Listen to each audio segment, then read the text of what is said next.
Okay, are we good? That's better? Okay. So I can't always tell from my end here how the sound is, although actually I can tell now that does sound better. That seems to be at the better level there. So, okay. So as I was saying before, we are continuing our study of Genesis. We are picking up where we left off 2 weeks ago because we didn't have Sunday school last week. And we will be primarily in chapters 36 and 37 today. And 36 is a fun one, especially in light of the scripture reading this morning, so we get to do this again, where genealogies are our thing today. And last week, of course, we've been looking at the life of Jacob. And we saw in chapter 34 about what happened with Dinah and her rape and what Simeon and Levi did as far as tricking the family that wanted to integrate with them and convincing them to get circumcised and then killing them, and then Jacob doing his standard passive-aggressive thing about, you've made me stink to the inhabitants, but he doesn't actually do anything about it. And then in chapter 35, we see Jacob coming across a whole lot better, and his new name being reiterated again as being Israel. We saw the birth of his last son, Benjamin, to Rachel, who of course dies. And so as of the end of chapter 35, we see that we have 12 sons of Jacob. So we are going to continue on in chapter 36. So if you have your Bibles, feel free to turn with me to Genesis chapter 36. I'll read the first few verses. These are the generations of Esau, that is, Edom. Esau took his wives from the Canaanites. Adah, the daughter of Elon the Hittite. Oholibamah, the daughter of Anah, the daughter of Zibeon the Hivite. And Basemath, Ishmael's daughter, the sister of Nebaioth. And Adah bore to Esau Eliphaz. Basemath bore Reuel. And Oholibamah bore Jeush, Jalam, and Korah. These are the sons of Esau who were born to him in the land of Canaan. So if you go back to verse 1, you'll see that phrase, these are the generations of. This is yet another, again, the phrase that we use to describe is it's a toledoth. These are the generations of. And there are, I believe it's 11 of these throughout the book of Genesis. And typically what you see when you see that these are the generations of, or the toledoth, is it's introducing another section. And the likely explanation for why these phrases, these are the generations of, the toledoth, is that, as I explained at the beginning when we started our study of the book of Genesis, while the book is attributed to Moses, and I think it's appropriate to put his name on as lead author, he almost certainly is relying on previous manuscripts, previous written documents that he is now editing and putting together in one book, the book of Genesis.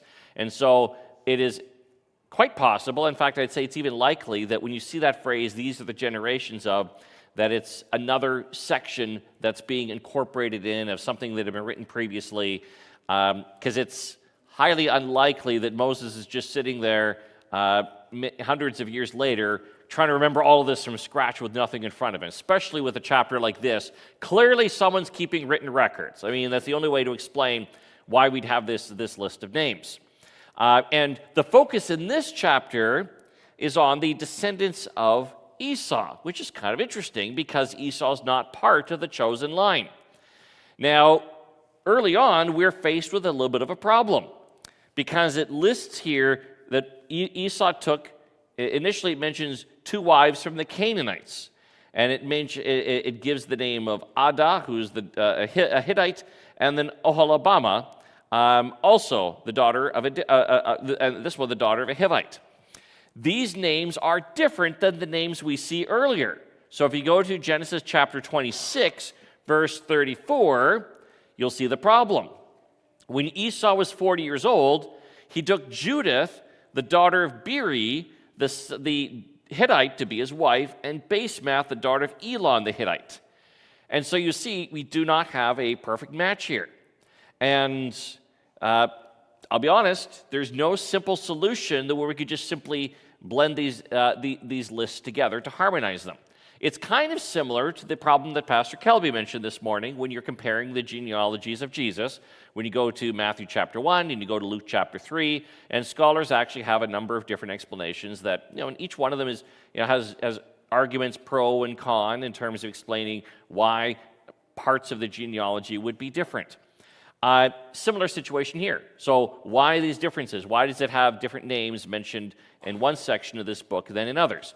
First thing to keep in mind is that it's edited, at least within the same book. So the author, Moses, would have been aware of this. And so for him, this obviously wasn't a problem. So what are some possible explanations? Well, one very simple one is that Esau could have married a whole lot of extra wives. There's certainly plenty of cases in the Old Testament where we see men having not just 2 or 3 wives, but more wives. And Esau doesn't seem to be constrained in terms of trying to follow God's law terribly closely. So the idea of him taking even more Canaanite women as his wife, that's not implausible at all. It's also possible that you have that these women that were mentioned in Genesis earlier on, Genesis 26, could have been known by 2 different names. That's not terribly uncommon either, where you'd have someone frankly, in modern times and in ancient times, that's known by more than one name. This is actually that would not be terribly unusual. Or the same name may have been given to 2 separate women. Some commentaries raise the possibility of errors in the textual transmission, where there could be a copyist mistake, and so that could explain where there could be an error. Especially when you're doing genealogies, it's easy to miss something.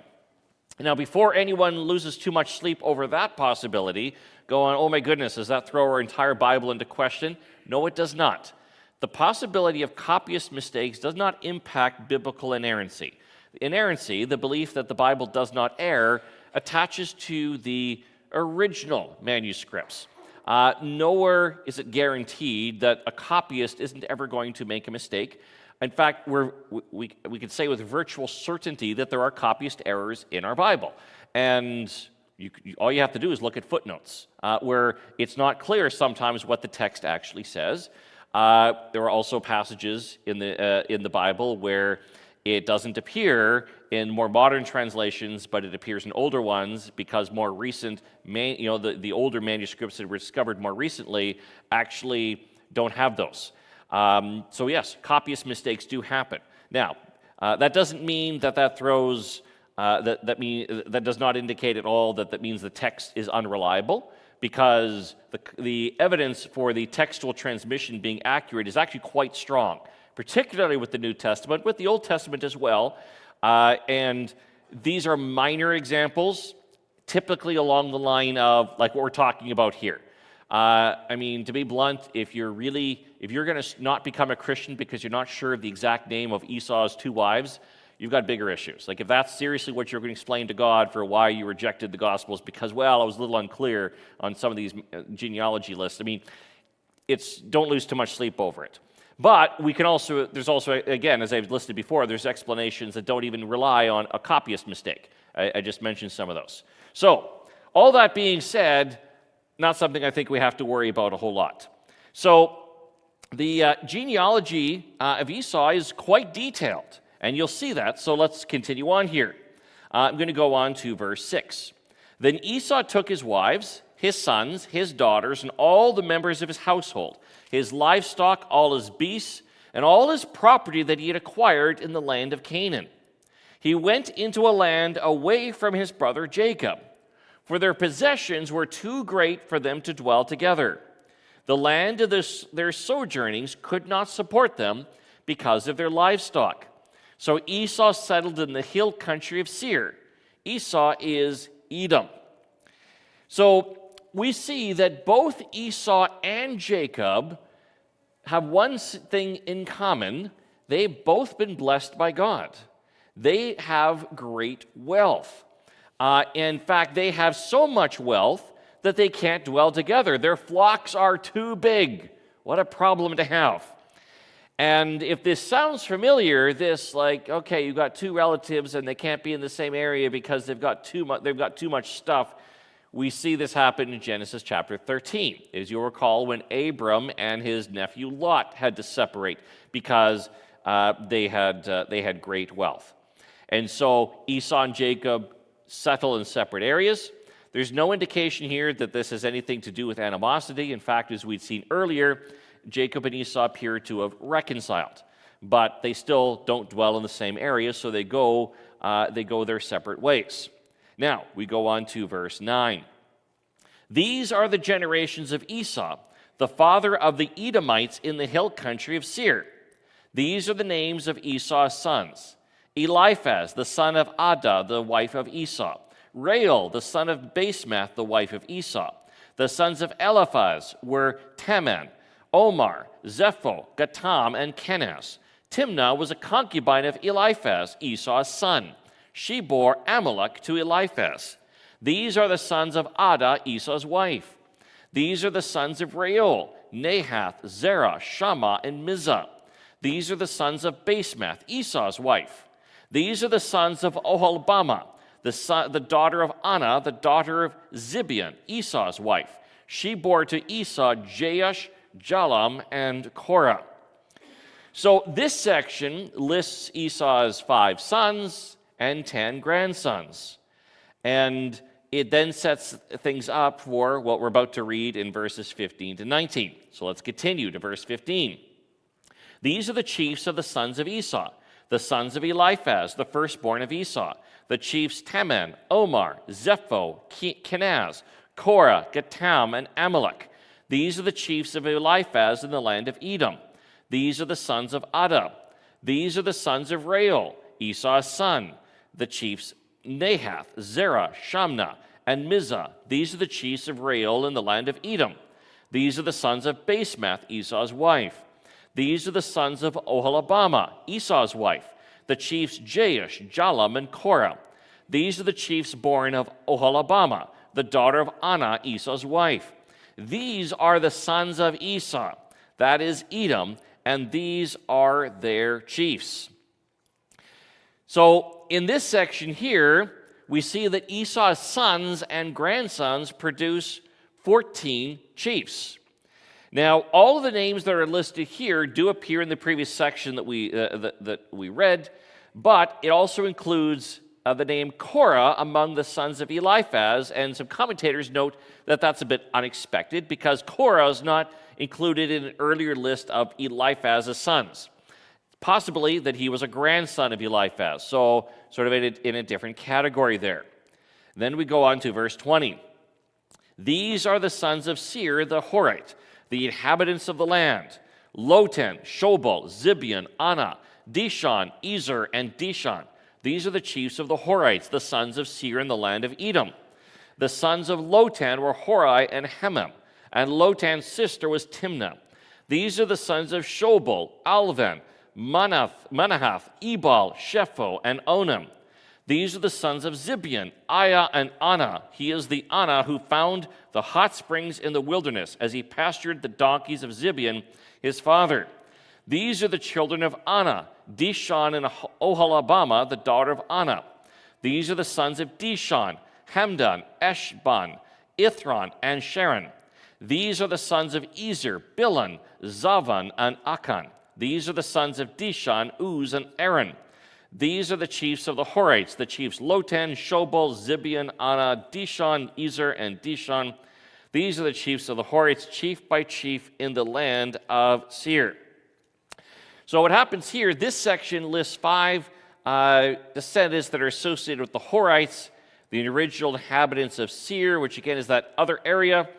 And by placing the 5 chiefs of Seir alongside the 14 chiefs of Esau, the author, Moses, or at least the manuscript that Moses is using, signals that Esau's descendants are going to become the dominant force of this region, the dominant force in Seir.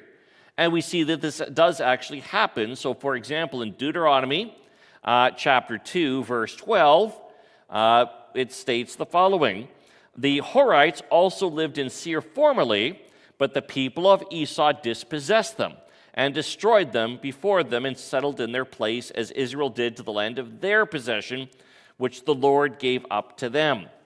So just as Jacob's descendants settle in what becomes known as the nation of Israel, Esau's descendants, who become known as the Edomites, have their region that they become dominant in. Going on to verse 31. These are the kings who reigned in the land of Edom, before any king reigned over the Israelites. Bela, the son of Beor, reigned in Edom, the name of his city being Dinhabah. Bela died, and Jobab, the son of Zerah of Bozrah, reigned in his place. Jobab died, and Husham of the land of the Temanites reigned in his place. Husham died, and Hadad, the son of Bedad, who defeated Midian in the country of Moab, reigned in his place, the name of his city being Avith. Hadad died, and Samlah of Masrekah reigned in his place. Samlah died, and Shaul of Rehoboth on the Euphrates reigned in his place. Shaul died, and Baal-Hanan, the son of Akbor, reigned in his place. Baal-Hanan, the son of Akbor, died, and Hadar reigned in his place. The name of his city being Pau, his wife's name was Mehetabel, the daughter of Matrad, daughter of Mezahab. So, we see that from Esau, he doesn't just have a group of random descendants, kings arise from among his descendants. And it lists kings, you're referencing succeeding one after another, but scholars note that the list probably is recording also a series of dynasties. So it's not just individual names, but it's reflecting their dynasties, and each of these dynasties is likely associated with a particular city, and that's sort of where they end up reigning. Going into verse 40, these are the names of the chiefs of Esau, according to their clans and their dwelling places by their names. The chiefs Timnah, Alva, Jetheth, Oholabama, Elah, Pinon, Kenaz, Teman, Mibzar, Magdiel, and Iram. These are the chiefs of Edom. That is Esau, the father of Edom, according to their dwelling places in the land of their possession. So these verses list a number of Edomite chiefs. The distinctive feature in this section, it mentions dwelling places. So you see that in verse 40, and then also in verse 43, it references their dwelling places. These chiefs are associated with particular regions, and it's entirely possible that the region bears their name. Incidentally, that list of Edomite chiefs that you see here is actually repeated in 1 Chronicles chapter 1, which I won't go to right now, but you see actually the same names that are listed there. So when you go through this chapter, many of us are left with unmistakable question. So what? What was the point of all this? I mean, we're reading this, we're reading all about the life of Jacob and the challenges that he's facing, and then we got to slog through this, where you have these genealogies and you have these kings that come out from Esau. It seems almost to interrupt the narrative, and it's probably not where we spend most of our devotional reading time. And not a whole lot of sermons on this. Maybe that'll be, maybe we can get our pastors to do a sermon series that includes this one and have some fun with this. So, but why? Why would it list this? I'll open up to questions in a second, but I will say that the point of Genesis is not just to sort of tell kind of a narrative story, although that's obviously important. It's to give us a full picture of God's dealings with his people. And it also reminds us, and you see key points in this book where we are reminded that God cares for everyone, not just the chosen line of Abraham. So yes, Genesis 12, God calls out Abram, and he says, I'm going to make you a great nation. And he zeroes in on his people, the Jews. There's no question that is God's chosen people. That land promise is repeated again and again throughout the book of Genesis. But God does not forget the others. We see that when God chose Isaac rather than Ishmael, and when Hagar was sent away and she and Ishmael were going to die of starvation in the desert, God intervenes and God rescues them. And Hagar refers to God as, you are the one who speaks. And God cares about Ishmael. God also cares about Esau and about Esau's descendants. And so this is context. It tells us about some of the peoples that were around the Israelites. And again, this also lends further credence to the theory that that Moses, being an editor, would have been relying upon previous manuscripts, because I don't see any realistic way in which he is really actually just going by memory here. Obviously, there is a record that was being kept. And why record all this? Well, because it happened, and because it's useful for us to have some broader context on some of this. And even if most of these names don't have a lot of meaning to us, they have meaning to God. And I think Pastor Kelby put it very well in the sermon earlier, where he talked about that, look, in that list of names, that genealogy to Jesus, yes, there are some famous ones that stand out, but most of them are just ordinary people that we don't know of now. But ordinary people are just as important as the famous people, and the genealogies remind us of that. And even in addition, ordinary people who aren't even in the chosen line matter to God, hence why we have this list of Esau's descendants. Okay, I'll pause there for a moment and open up to comments and questions. Yes? Do you have any idea why in verse 24 there would be such a difference between King James and this one about the offsprings? King James says mules. Sorry, the New King James says what? King James says mules. Discovered a mule in the wilderness. Okay. Yeah, that is not close. I'd have to look that up. But what I will say is that I want to be careful what I say here. I like the King James Version. It's a very good translation. It's actually very good. However, the King James Version, the translation, is based on the manuscripts that were available as of 1611. And since 1611, there's been a lot of biblical scholarship. There have been a whole bunch of additional manuscripts, including Old Testament ones, that have been found and discovered and studied that were not available in 1611. So there are parts, this appears to be an example, where you have the more modern translations are going with the most accurate, the most accurate information that we have available now. Doesn't mean that the King James Version is a bad translation. It just means that you will find sections like this where there are these differences. I am well aware that there are Christians who disagree with me on this, and that's fine. I'm well aware that there are Christians who will go so far as to say that the King James Version is the best translation ever, and that other translations have all they're corrupted, and they've taken Jesus' name out at parts, and they've shortened sections, and I don't subscribe to that theory because it just doesn't fit with the evidence. The reality is that when you discover new things and you get you find manuscripts that are older than the previous ones, well, in textual criticism, you go with the most reliable manuscripts when you're doing the translation. But yeah, I haven't looked into that particular one. That's my theory as far, because that is quite different. That would be my guess. Yeah, no, I'm just. It is. Yep, there probably is, and. Yeah, it's. I just know that the question often comes up in a lot of different circles about the differences with the King James on some of these, and that's my guess as far as it's probably a case where the more the manuscript study found that this was a better translation than how the King James had it. But while I've been talking, people are probably looking it up, so I might have been totally wrong here. So Gavin, you looked it up probably, so go ahead and tell me.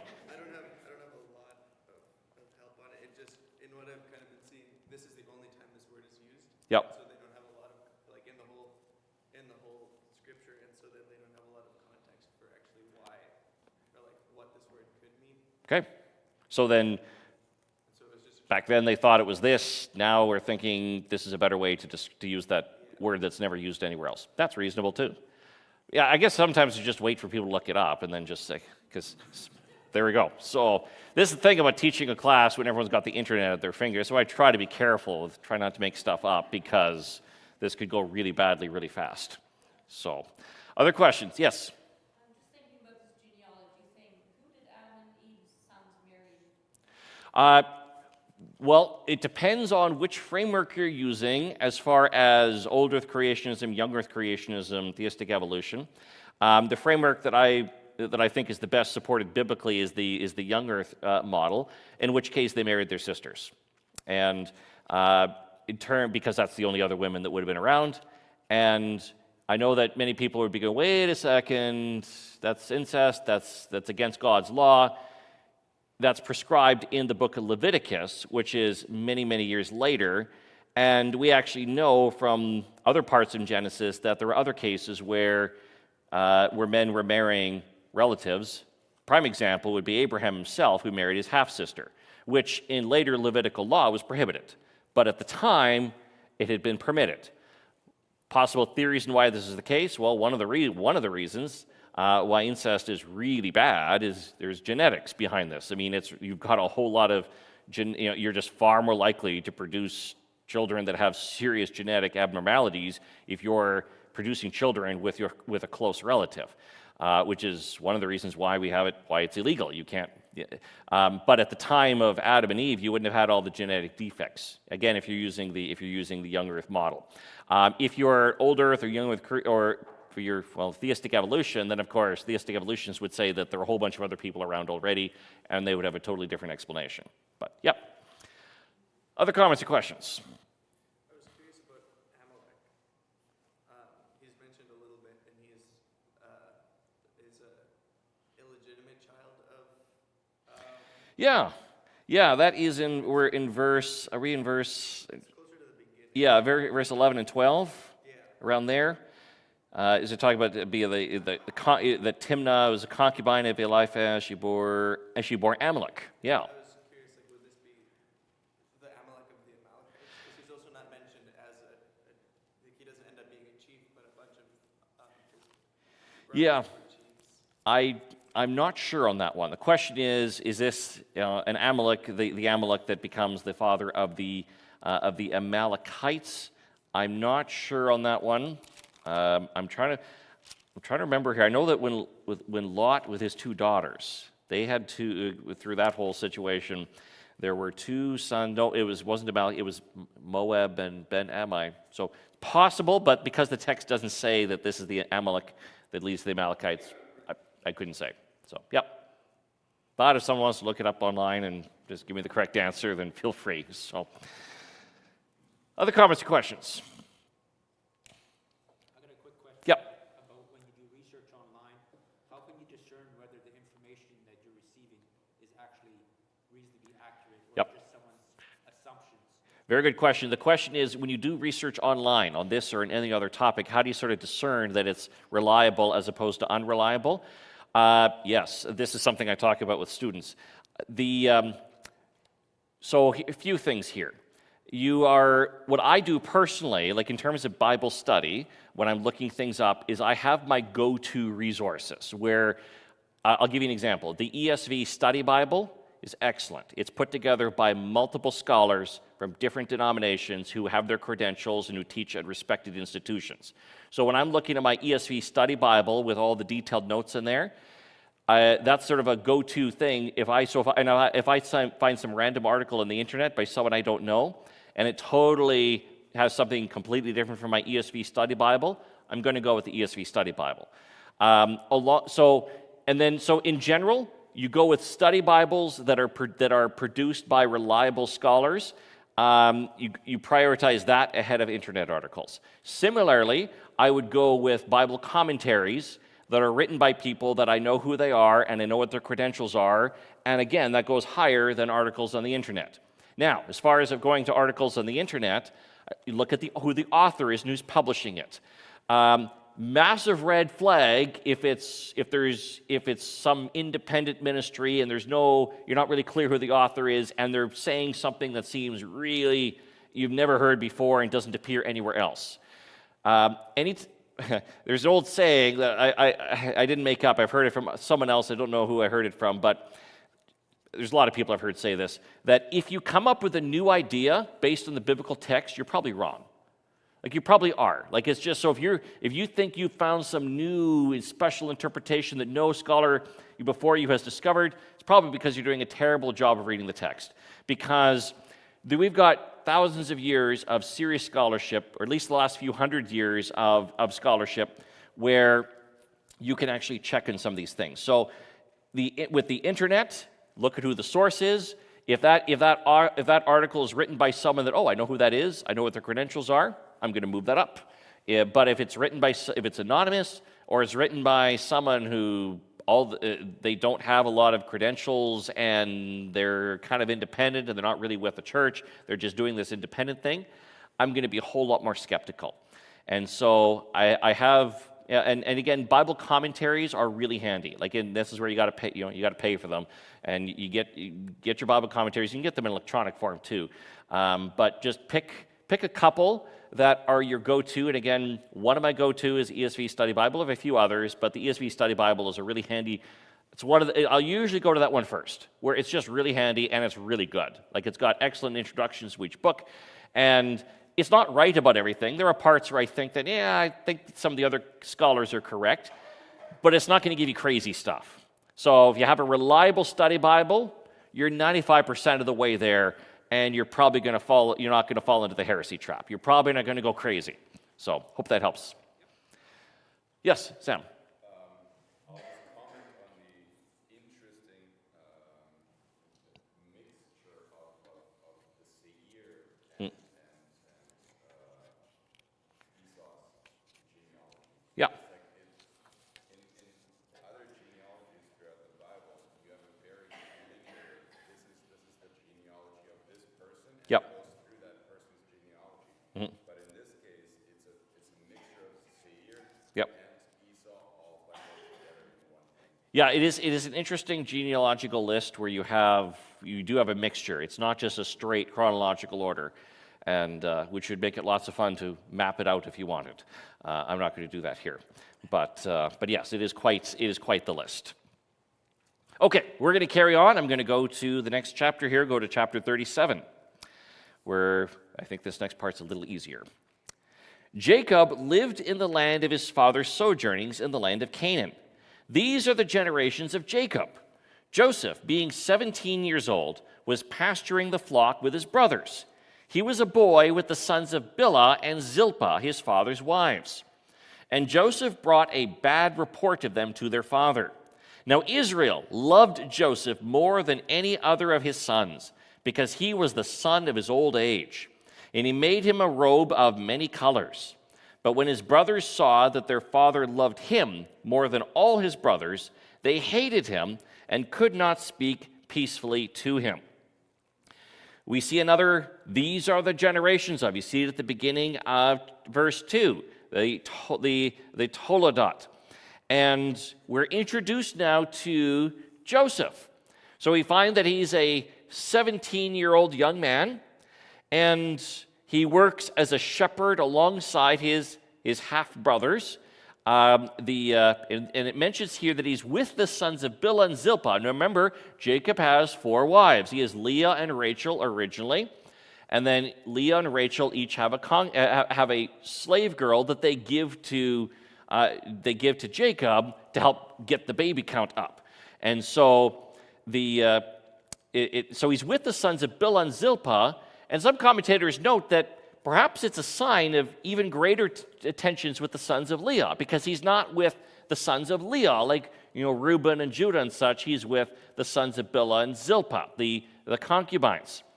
And it says that he brings a bad report about his brothers. We don't know what the context here is as far as, were they behaving badly? That's certainly possible. In fact, it's likely, because it tells us that he's bringing a bad report. But we do get some early indicators here that Joseph isn't completely blameless throughout this. He seems to have a bit of an arrogant streak in him. It says that he's 17. I don't know, when you're that age, arrogance, that happens a lot. I think of 17-year-old me, and I wouldn't have wanted to hang around 17-year-old me. So, and Joseph here, he's the entitled one. In fact, we see it clearly in verse 3 that Jacob loved Joseph more than any of his other sons. So, if you want to really mess with your family dynamic, make it clear you have a favorite son. If you want to really kind of just throw your family into conflict and chaos, that's how you do it. Bonus points if you've got multiple wives and that these sons come from, and it's obvious you're favoring the one from your favorite wife. So there you go. There's your recipe for total family dysfunction. Now it says about Joseph it says in regards to him that Israel loved Joseph more than any other of his sons because he was the son of his old age. Now, what does that mean? Well, it doesn't mean that Jacob was super old when Joseph was born, because we know that Joseph was born long earlier. So that and plus. There's another son yet, Benjamin, who was born much, much later. And so it could be that Jacob is definitely in his old age by now, that he's Joseph's favorite son, the son of his old age. In other words, Jacob's really old. Joseph is the son he favors the most. He's the son of his old age. That's certainly a reasonable explanation here. And it says here that he made him a robe of many colors. Now, the kids' storybooks have a lot of fun with this, where you show Joseph in this nice, colorful robe. But the actual evidence is a little unclear on this. Many of your Bibles will have a footnote indicating that there's actually some differences among manuscripts on this. Remember, we were just talking about this, I think, that in the Septuagint, for example, which is the Greek translation around of the Hebrew Old Testament back in the time of Jesus, it reads a robe with long sleeves. And my little footnote at the bottom says the meaning of the Hebrew is uncertain. So, robe of many colors, colorful robe with long sleeves, whatever it is, it makes it clear that he's Jacob's favorite. And the brothers don't take this very well. They see that their father loved him more than all his brothers. They hated him and could not speak peacefully to him. So, let's see how this goes. Going on to verse 5. Now Joseph had a dream, and when he told it to his brothers, they hated him even more. He said to them, "Hear this dream that I have dreamed. Behold, we were binding sheaves in the field, and behold, my sheaf arose and stood upright. And behold, your sheaves gathered around it and bowed down to my sheaf." His brothers said to him, "Are you indeed to reign over us, or are you indeed to rule over us?" So they hated him even more for his dreams and for his words. So Joseph has a dream. We know, of course, that it later comes true. This one's, you know how some dreams are hard to interpret? This one's actually pretty obvious. And his brothers obviously figure out what the meaning is, and they're not pleased. And it just shows Joseph's lack of discernment. There's a time and place for sharing things. Sometimes it's wiser not to share anything. This would have been a time that would have been wiser for Joseph to maybe not share everything with his brothers. Now, whether it's a case of he's trying to egg them on, which is possible, or whether it's a case of he really is just that clueless, and he's just like, "Oh, I just had a cool dream, I want to tell you guys about it," and where he just hasn't clued in that they all hate him. Is that possible? Yeah, it is entirely possible to be completely clueless and not realize that everyone hates you. We all know some of the people in our lives that, can they be that dense? Do they actually not realize that the crowd is, that our circle is not with them? Anyway, certain amount of youthful arrogance here. Then we go to verse 9. Then he dreamed another dream and told it to his brothers and said, "Behold, I have dreamed another dream. Behold, the sun, the moon, and 11 stars were bowing down to me." But when he told it to his father and to his brothers, his father rebuked him and said to him, "What is this dream that you have dreamed? Shall I and your mother and your brothers indeed come to bow ourselves to the ground before you?" And his brothers were jealous of him, but his father kept the saying in his mind. Now, you've gone too far in terms of sharing stuff when the father, who's totally favoring you, openly so, he's telling you, "Okay, Joseph, this is a little bit much here. Maybe you want to tone this down. Do you realize what you're saying?" But of course, he keeps it in his mind. So you could see how tensions are escalating here. Jacob is openly favoring Joseph. Joseph is youthful, arrogant, bringing a bad report about his brothers. They can't stand the guy. And then he's like, "Yeah, let me give you another reason to really not like me." And he shares these dreams. So we'll go on to verse 12. Now his brothers went to pasture their father's flock near Shechem. And Israel said to Joseph, "Are not your brothers pasturing the flock at Shechem? Come, I will send you to them." And he said to him, "Here I am." So he said to him, "Go now, see if it is well with your brothers and with the flock, and bring me word. So he sent him from the valley of Hebron, and he came to Shechem. And a man found him wandering in the fields. And the man asked him, What are you seeking? I am seeking my brothers, he said. Tell me, please, where are they pasturing the flock? And the man said, They have gone away, for I heard them say, Let us go to Dothan. So Joseph went after his brothers and found them at Dothan. So Jacob, or Israel, is sending Joseph out to give a report on his brothers. Is this a wise move? Probably not. And he sends Joseph out, and he has to search for his brothers. It's not clear immediately where they are. Again, when you've got a flock and all that, you'll often move to different locations depending on where you can find the best resources for your cattle. They had moved from Shechem to Dothan. That's about 21 kilometers northwest of Shechem. And one of the commentaries I was looking at, it was my ESV study Bible, noted that Joseph, throughout this travel here, would have had to travel about 104 kilometers to find his brothers. So this isn't a case of they're just kind of down the block and he's just going in and checking on them. They're actually some distance away. And so distance and location in Genesis can often be used to indicate proximity to divine blessings. It's what some of the scholars note. And that Joseph's brothers, under that interpretation, are surely keeping their distance. They're nowhere in proximity to Jacob or to Joseph, and that's why Joseph has to search for them. Now, we go on to verse 18. They saw him from afar, and before he came near to them, they conspired against him to kill him. They said to one another, Here comes this dreamer. Come now, let us kill him and throw him into one of the pits. Then we will say that a fierce animal has devoured him, and we will see what will become of his dreams. But when Reuben heard it, he rescued him out of their hands, saying, Let us not take his life. And Reuben said to them, Shed no blood. Throw him into this pit here in the wilderness, but do not lay a hand on him, that he might rescue him out of their hand to restore him to his father. So when Joseph came to his brothers, they stripped him of his robe, the robe of many colors that he wore. And they took him and threw him into a pit.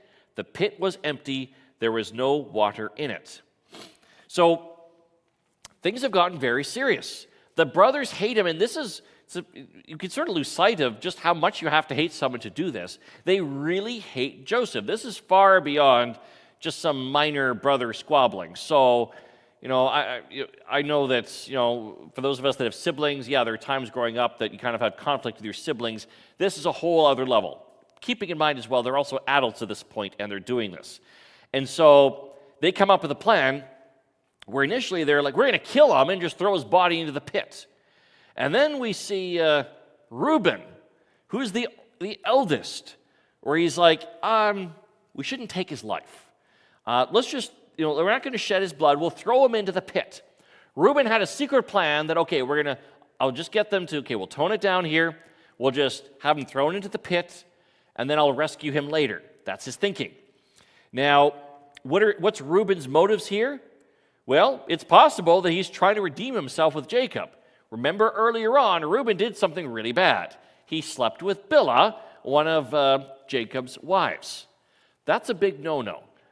If you want to wreck your relationship with your dad, go sleep with one of his wives. And we know that Jacob knows about it because earlier it said Israel heard of it. And that reference will actually come up later in the book of Genesis. Or it's also possible that Reuben may actually have been softer than his other brothers. He just genuinely doesn't like the idea of killing Joseph. So how does he persuade his brothers to do it?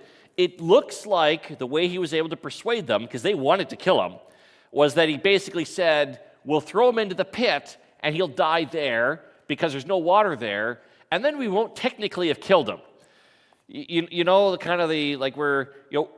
we're going to sin, let's make it not quite as bad. We won't have directly killed him, so we didn't kill him. All we did was just throw him into a pit. The fact that he happened to die of thirst and all that, we didn't technically kill him. Sounds like that's kind of the argument that Reuben's making. So they throw him into the pit. Reuben manages to get them to do that. But then we get a plot twist going on to verse 25. Then they sat down to eat.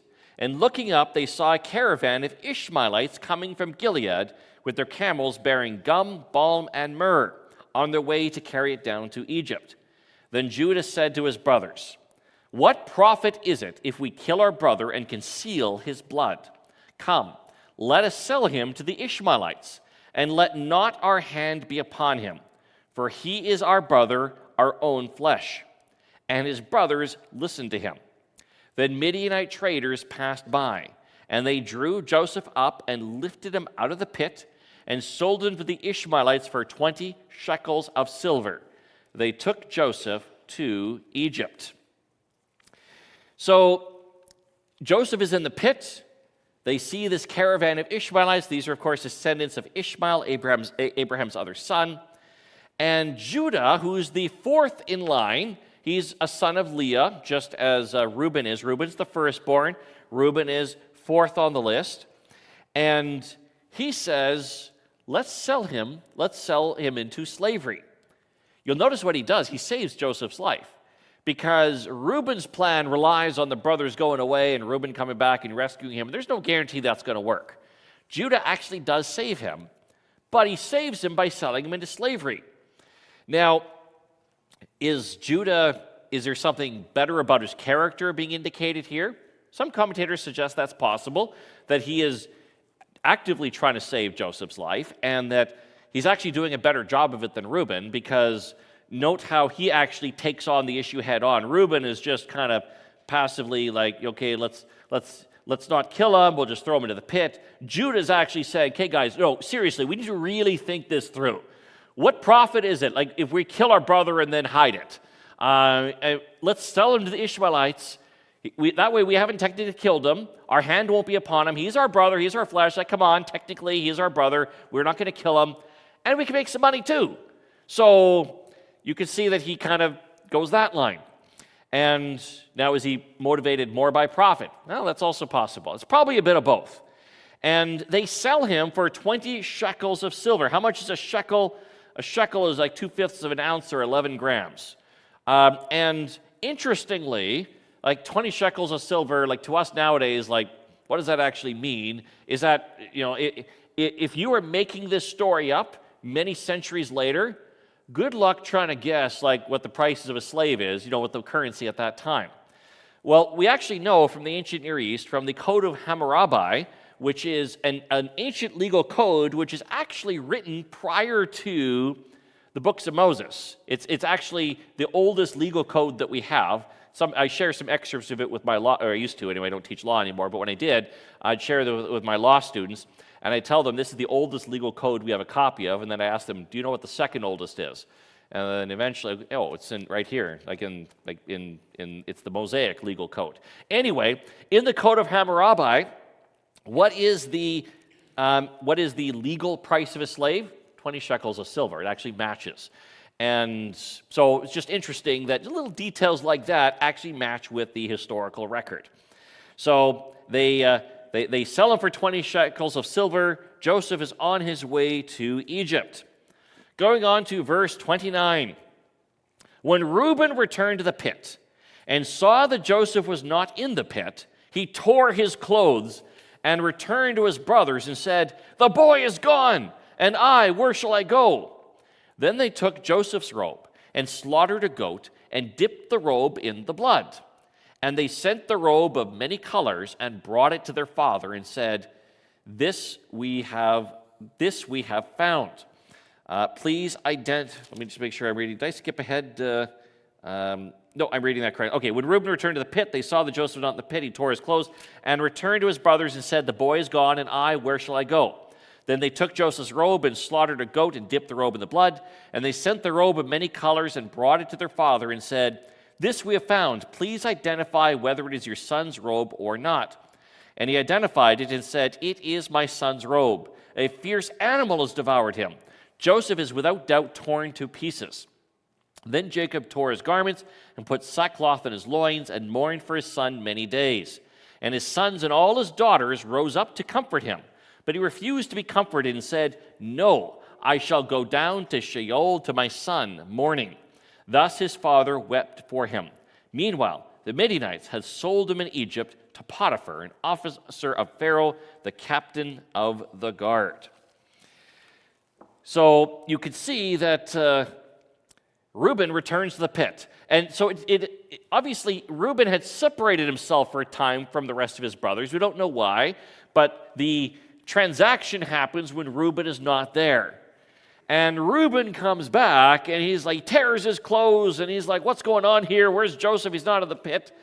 I got to tell you, and you'll see it like in the coming weeks, Reuben comes across as a little bit of a doofus sometimes, like where he just seems so passive, and just like things just happen to the guy. And so like he's back, he's freaking out, and appears he didn't have any problem sharing in the money though. So obviously they've explained what has happened, and they come up with this elaborate deception now. Because now they have to, what are we going to say to our father? Because our father's probably going to notice that Joseph's not back. So what are we going to do? So they take his robe, the very robe that his father had given him, and they dip it in blood, and they bring it back to their father and say, and they play dumb. They do, this we have found. It kind of looks like it might be Jacob's. Like, could you help us out here? Like, we're not sure, kind of thing. And then, of course, Joseph knows from the robe that yes, this is Joseph's robe, and he sees that there's blood on it, and he comes to the conclusion that a wild animal, a fierce animal, must have devoured him. They couldn't do DNA testing at the time to prove that the blood wasn't Joseph's. So you got this robe, got the blood on it. He comes to his this conclusion. Isn't it interesting how often in the story of Jacob, deception seems to be a major theme? Here it is again, except now Jacob is the one who's getting deceived by his own sons. And it's actually a pretty clever deception. I mean, if you're going to try to persuade someone that you got killed by wild animals, well, that's a pretty good way to do it. Jacob, of course, is distraught. He tears his garments. Again, tearing your robe, tearing your garments, it was a way of indicating extreme grief. He puts sackcloth and mourns his son for many days. His sons and daughters, they're trying to comfort him.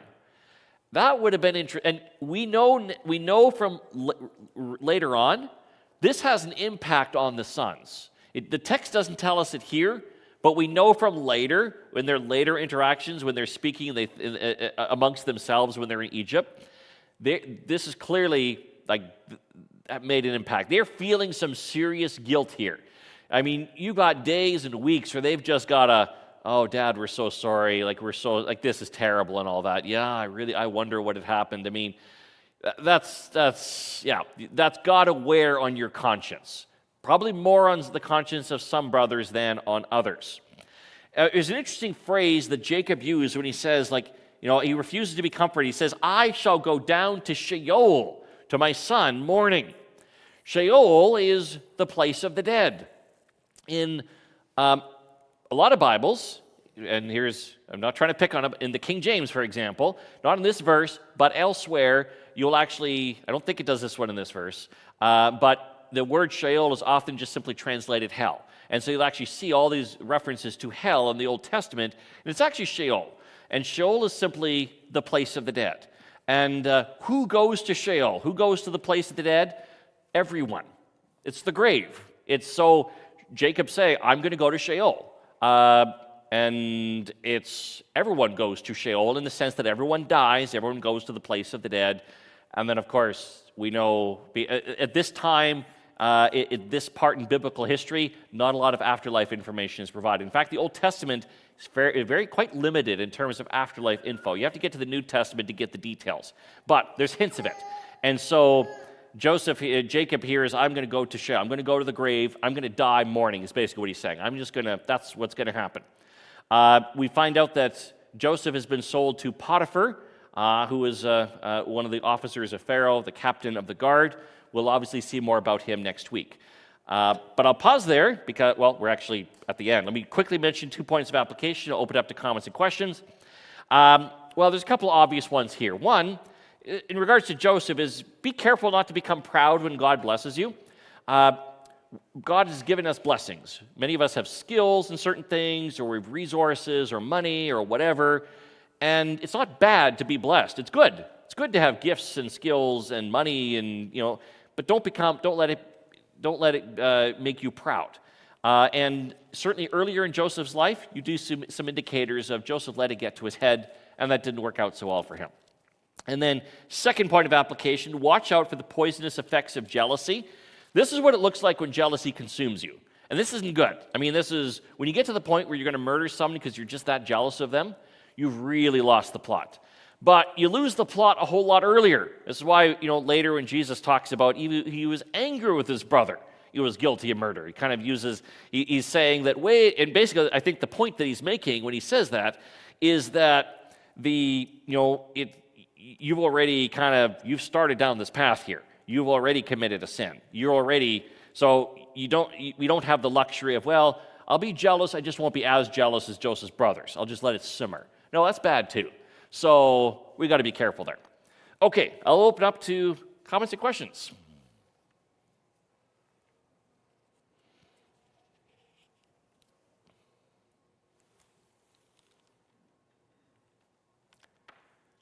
So all the questions on Esau's genealogy and nothing on Joseph? Yeah, Ron. Yeah, I recall Reuben and Doofus. I maybe take a little bit of exception to that. Oh, I'm not excusing his initial Yep. act with his father's wife, but I think in that Middle East culture, Reuben is a firstborn, and as a consequence would take on a certain amount of responsibility. And I think we see that coming out when his plan was to rescue Joseph out of the pit later. yep. And somehow it didn't happen, he wasn't around. Mm. And then it comes out again later, we're going to get to it in the next few weeks, with Benjamin, where Reuben stands up for Benjamin and for the family. And Yep. so I'm not quite comfortable calling him a doofus, Yep. but I'm not excusing what he did initially either. Yep. No, I hear you on that. And I'll make the argument when we get to that chapter. I actually think the way that which Reuben tries to intervene to help with Jacob regarding Benjamin, I think actually that makes him even more of a doofus at that point.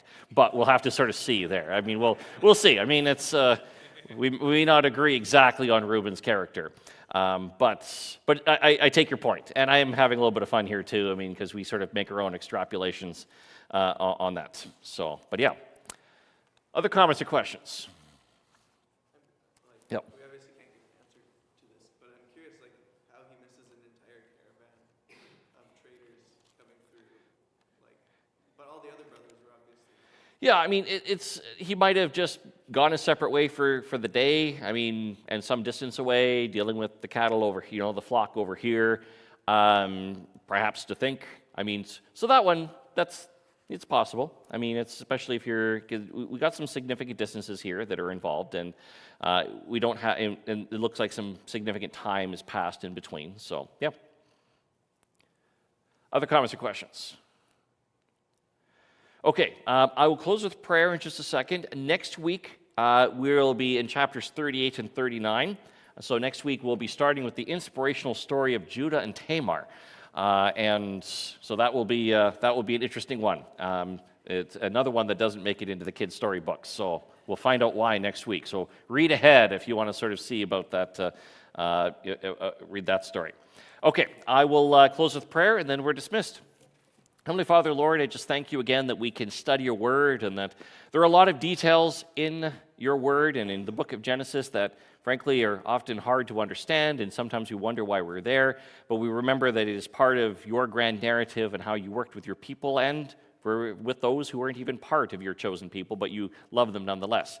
And Lord, I just ask that you would give us wisdom as we continue to study your word and help us as we share our faith with others. I ask